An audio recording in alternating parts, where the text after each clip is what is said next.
Jā,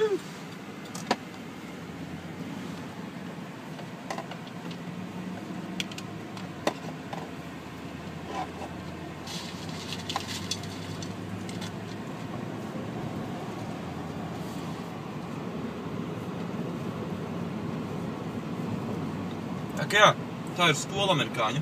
Te neviena cilvēka nav, jo šodien ir Christmas Day, 25. decembris, Ziemassvētki. Sola plus 26 grādi. Patreiz ir kaut kādi 24, 25. Pusdienas dienā.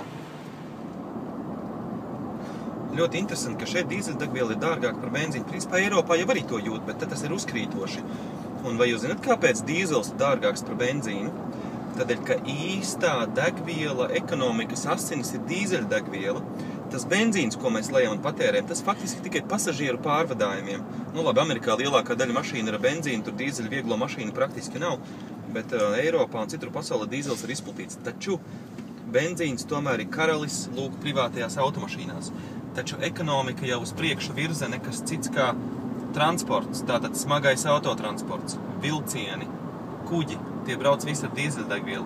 Un tāpēc dīzeļdegviela īstenībā ir daudz lielākos apjomos ražots produkts, un viņš ir vērtīgāks. Kāpēc Amerikā degviela ir lētāka nekā Eiropā? Arī šaubu nav, jo pamat degvielas cenas šķirās nodokļi. Amerikā, kur liela attālumi, uz degvielu gandrīz nav nekāda nodokļa. Ir, bet minimāli. Un līdz ar to amerikāņi, lai arī sūkstās par augstajām degvielas cenām, kurš ir pieaugušas pa 50% pēdējo, cik tur 10 gadu laikā, viņi nezina, kas ir liela degvielas cena, jo viņiem to neapliek ar nodokļiem, atšķirībā no Latvijas, kura ir akcīzes nodoklis, kuru uzliek Eiropas Savienības prasības. Nu, tā teikt, ekoloģisku mērķu vadīt. Kā rezultātā nonākam kuriozā situācijā. Mans ekonomiskais dīzeļšarāns maksā dārgāk nekā šitā te benzīna zupas ēdāja Chevrolet Suburban mašīna Amerikā. Viņi te arī krāpjās ar nodokļiem. Viņi nedod čekus. Kad es paprasu čeku, tad viņi kādu laiku pastīvējās un tad dod čeku, jā. Un, kad iedod čeku, beigās iedod kredītkartes čeku no iepriekšējā pircēja, respektīvi tas, kurš jebkurā gadījumā viņam oficiāli iet iekšā caur bankas kontiem. Man ir $50, tur kaut kādā melnā apritē ir palikušies, bet es nebēdāju, jo šis čeks arī ir par gandrīz $50, $50,07. Tā kā priekš manas uzskaitas viņš pilnībā dara interesanta lieta. Šeit laiku pa laikam atrodās fotoradari vai video kameras, kas bildē pārkāpējus. Un viņi nav visur, viņi nav tik daudz kā, piemēram, Vācijā, bet viņi ir.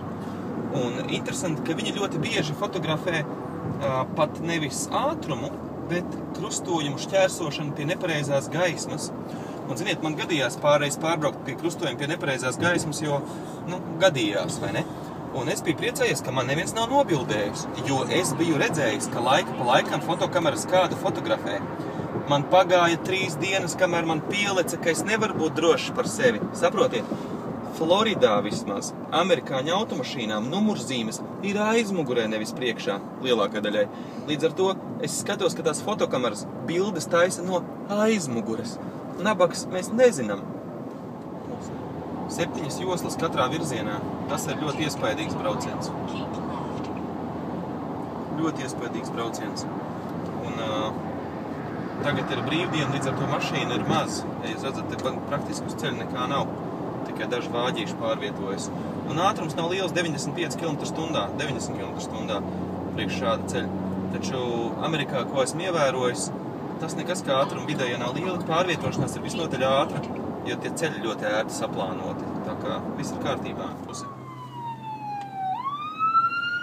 Tipiski Amerikas šoseja aina.